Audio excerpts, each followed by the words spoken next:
കാട്ടാപ്പിള്ളിയെ മല്ലയ്യ തിരിച്ചു പൂട്ടിയേ. കാട്ടാപ്പിള്ളിയെ പൂട്ടിയേ. നാടൻ ബോംബ് മുതൽ ഡൈനാമിറ്റ് വരെ ഉണ്ടെന്നാ കേട്ടത്. വിപ്ലവം തോക്കിൻ കുഴലിലൂടെ. ഇരട്ട കുഴൽ തോക്ക്. ഒരു കുഴലിൽ കൂടി ഉണ്ട വരും, മറ്റേ കുഴലിൽ കൂടി പുക വരും. ഇതെന്ത് പറ്റി മാത്തച്ചാ? ഒരു സ്ഥലം വിറ്റതാ. ഇവിടെ അറിയോ?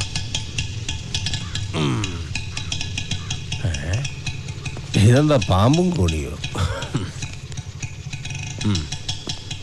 മല്ലയ്യ,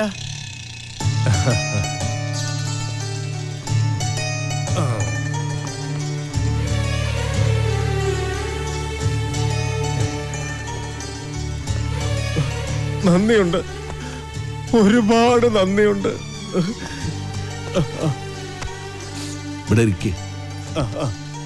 എനിക്ക് നിങ്ങളിപ്പോ ദൈവമാ. എന്റെ എല്ലാ കടങ്ങളും വീട്ടി. ഇനി ഒരുത്തിനൊരു ചില്ലി കാശ് കൊടുക്കാനുമില്ല. തോട്ടത്തിലെ കാര്യങ്ങളൊക്കെ ചന്ദ്ര തന്നെ നോക്കണം. ഇവിടെ തന്നെ താമസിക്ക വേണം. അതൊന്നും ശരിയാവില്ല മല്ലയ്യ. വിറ്റത് തന്നെ. കയ്യിൽ കുറച്ച് കാശ് ബാക്കിയുണ്ട്. അതുകൊണ്ട് ഞാൻ ആ പഴയ ചിട്ടിക്കമ്പനി തുടങ്ങാൻ പോവാ. അതിന് ക്ഷണിക്കാനാ ഞാൻ വന്നത്. എല്ലാ സപ്പോർട്ടും ഉണ്ടാവണം. എല്ലാം മംഗളമായിട്ട് വരും. തകി ചെക്ക് ബുക്ക് കൊടു.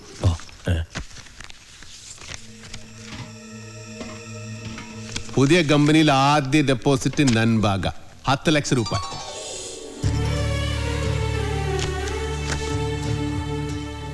അത് മുങ്ങുന്ന കപ്പല. കപ്പിത്താനാണെങ്കിൽ പൂര വെള്ളവും. ആ കപ്പല് മുങ്ങൻ പാടില്ലടാ.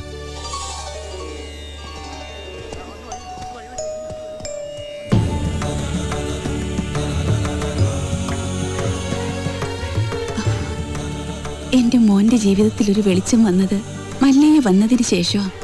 അതുകൊണ്ട് ഈ ദീപം തെളിയിക്കേണ്ടത് മല്ലയ്യ തന്നെയാണ്. അയ്യോ ബേട, അത് അമ്മ തന്നെ.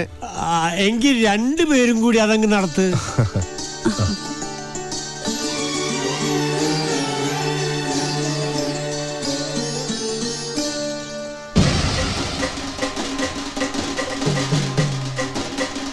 കസേരവാസം ഇറങ്ങിയിട്ടുണ്ടല്ലോ. എല്ലാരും കൂടെ എങ്ങോട്ടാ? മല്ലയുടെ ബംഗ്ലാവിലേക്കാ. കുടിയേറ്റക്കാരെല്ലാം ഒഴിഞ്ഞു പോകണമെന്ന് മല്ലയുടെ ആൾക്കാർ വന്ന് പറഞ്ഞു. ഒഴിയാൻ പറ്റൂലെന്ന് ആശ നേരിട്ട് പോയി പറയാൻ പോവാ. തിരിച്ചു വരുമ്പോൾ ആ കസേരക്ക് ചിലപ്പോ നാടില്ലാണ്ടാവും. നടുവും തുറന്ന് അടുത്ത പ്രാവശ്യം ഞാൻ ഇരിക്കേണ്ടി വരും. പക്ഷെ ചുമക്കാൻ ഈ തെണ്ടികൾ ഉണ്ടാവോന്ന് എനിക്കറിയില്ല. എല്ലാം ഞാൻ നേരിടാൻ പോവാ. നാരായണ കട നോക്കണേ. തോട്ടത്തിലെ ഷെഡിന്റെ പണി തീർന്ന വണ്ടി അവിടെ കൊണ്ടിട്ടോണം. അമ്പലത്തിൽ നിന്ന് ഏതോ പ്രതിഷ്ഠ വരുന്നുണ്ടല്ലോ. അതേതോ ഡെഡ് ബോഡി കൊണ്ടുവരുന്നതാ. ഡെഡ് ബോഡി ഒന്നുമല്ല, ജീവനുണ്ട്. ശരിയാണല്ലോ. ഇനി ഇവിടുത്തെ പോലെ രാജാവും ഇരിക്കുവോ? ആ കസേര കൊണ്ട് ഇങ്ങോട്ടാണല്ലോ. എന്താ സംഭവം അറിയോ? പെട്രോളിന് വില കൂടിയതുകൊണ്ട് പുള്ളി തന്നെ കണ്ടുപിടിച്ച പുതിയ വണ്ടിയാ കസേര വണ്ടി. നിങ്ങളാണോ മല്ലയ്യ? ഇത് മല്ലയ്യല്ല, മല്ലയുടെ സെക്രട്ടറിയേറ്റാ. ഞങ്ങൾക്ക് മല്ലയ്യയെ നേരിട്ടൊന്ന് കാണണം. എന്താ കാര്യം? അത് മല്ലയ്യയോട് പറയേണ്ട കാര്യം. മല്ലയോട് പറയേണ്ട കാര്യം ആദ്യം ഇവിടെ പറയണം. എന്നിട്ട് അദ്ദേഹത്തോട് പറയേണ്ട വല്ല കാര്യമാണെങ്കിൽ ഞാൻ അത് അവിടെ പോയി പറയും. അതാണ് എന്റെ ജോലി. ഹലോ, ഇവിടെ പറയുന്ന കാര്യങ്ങൾ അവിടെ പോയി പറയുന്നത് അത്രക്ക് നല്ല സ്വഭാവമല്ല. സമയം മെനക്കെടുത്താത്ത കാര്യം പറ. താഴെ ഇറക്കടാ. ഞങ്ങളുടെ ഭൂമിയിൽ നിന്ന് ഞങ്ങളെ ഇറക്കാമെന്ന് ഇവിടെ ആരും വിചാരിക്കണ്ട. അനധികൃതമായി കുടിയേറി പാർത്തവർ എത്രയും പെട്ടെന്ന് ഒഴിഞ്ഞു തന്നേ പറ്റൂ. അല്ലെങ്കിൽ ബുൾഡോസർ ഉണ്ടെന്ന് മല്ലയെല്ലാം പൊളിച്ചടുക്കും.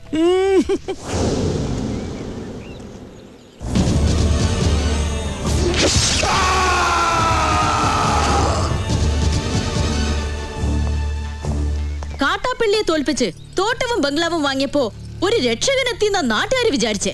ഇങ്ങനെ ദ്രോഹിക്കാനാണെങ്കിൽ കാട്ടാപ്പിള്ളി നിങ്ങളും തമ്മില് എന്താ വ്യത്യാസം? അങ്ങനെ ഭീഷണിപ്പെടുത്തി ആരും ഞങ്ങളെ ഒഴിപ്പിക്കാന്ന് വിചാരിക്കേ വേണ്ട. ഏതാ ഈ ജെറുഗൻ? അയ്യോ, ഇത് പെൺകുട്ടിയാ. ഭർത്താനം കണ്ട് അങ്ങനെ തോന്നണില്ലല്ലോ. എന്താണ് ചെറുക്കാൻ എനിക്ക് വേണ്ടത്? മല്ലഞ്ചര ഉണ്ണിത്താന്റെ അനുഭവത്തോടു കൂടി വർഷങ്ങൾക്ക് മുമ്പേ ഞങ്ങൾ അവിടെ താമസം തുടങ്ങിയതാ. ഇപ്പൊ ഞങ്ങളോട് അവിടെ നിന്ന് ഒഴിഞ്ഞു പോകാൻ പറയുന്നത് കഷ്ടമാണ്. വേറെ പോകാൻ 1 ഇഞ്ച് ഭൂമി പോലും ഇല്ലാത്ത പാവങ്ങളാണ് ഞങ്ങളെല്ലാം. നിങ്ങളോട് ഒളിഞ്ചു പോകാൻ ആരാ പറഞ്ഞത്? ആധാരപ്രകാരം എല്ലാരെയും ഒഴിപ്പിച്ചിട്ടുള്ള കച്ചവടം. ആധാരമണ്ണ് നോക്കണ്ട. എല്ലാരും ഇങ്ങനെ മണ്ണ് സ്വന്തമാക്കി വെച്ചാൽ ബാക്കിയുള്ളവർ ഇവിടെ പോയി താമസിക്കും അൽവാ. നിങ്ങൾ ആരും എവിടെ പോണില്ല, അവിടെ തന്നെ താമസിക്കും. അപ്പൊ മനസാക്ഷിയുള്ള മുതലാളിമാരും ഉണ്ട്. മുതലാളി വേണ്ട, മല്ലയെ വിളിച്ച മതി. സന്തോഷമായി മല്ലയ്യ, സന്തോഷമായി. ഞാൻ ഇടപെട്ടിട്ട് ഒരു വലിയ പ്രശ്നം തീർന്നല്ലോ. പിന്നെ മടക്കി കുത്തഴിച്ചിടാത്തത് ബഹുമാനക്കുറവുകൊണ്ടല്ല, മുണ്ടിന്റെ മൂട് കീറിയിരിക്കുക. നിങ്ങൾ വലിയവനാണ്.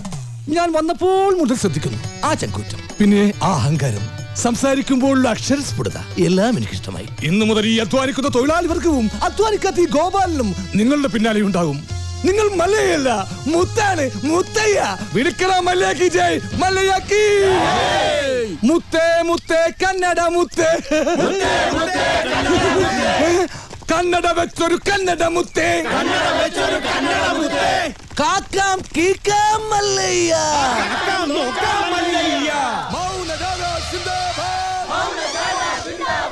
വെള്ളരി പ്രാവേ മല്ലയ്യ. അങ്ങനെ മല്ലയ്യ നാട്ടുകാരെയും തൊഴിലാളികളെയും കയ്യിലെടുത്തു. ജൈവിളി അങ്ങ് കവല വരെ ഉണ്ടായെന്നാ കേട്ടത്. മുതലാളി ആഗ്രഹിച്ച തോട്ടവും ബംഗ്ലാവും പോയി. മല്ലഞ്ചരക്കാര് നമുക്കെതിരെ ചിട്ടിക്കമ്പനി തുടങ്ങുകയും ചെയ്തു. ഇങ്ങനെ പോയാൽ അയാൾ കയറി അങ്ങ് വാങ്ങുന്നു. ആന മതമിളകി വന്നപ്പോഴും നെഞ്ചു വിരിച്ച് നിന്നിട്ടുള്ളവനാടോ ഈ നാഗേന്ദ്രൻ. ഇതിപ്പോ രാഷ്ട്രീയ ഭാവി എന്ന് പറഞ്ഞ ഇളയച്ചൻ കയറി തടസ്സം നിന്നതുകൊണ്ടാ. മല്ലയ്യയുടെ പിന്നിലും പോലീസും രാഷ്ട്രീയവും ഒക്കെ ഉള്ളതുകൊണ്ട് നേരിട്ടുള്ള കളി അപകടമാണ്. ഇളയച്ചൻ പറഞ്ഞതുപോലെ ബുദ്ധി കൊണ്ട് കളിക്കണം. വഴിയുണ്ടോ? അവന് ജയ് വിളിച്ച നാട്ടുകാർ തന്നെ അവനെതിരെ തിരിയണം, നമ്മൾ തിരിക്കണം. കാര്യങ്ങളൊക്കെ ഞാൻ തന്നെ ആസൂത്രണം ചെയ്തോളാം. നമ്മുടെ ദശമൂലം ജയിലിൽ നിന്ന് ഇറങ്ങിയിട്ട് ഇപ്പൊ ടൗണിലുണ്ട്. ആദ്യം അവനെ ഇങ്ങ് വരുത്തിക്കാം.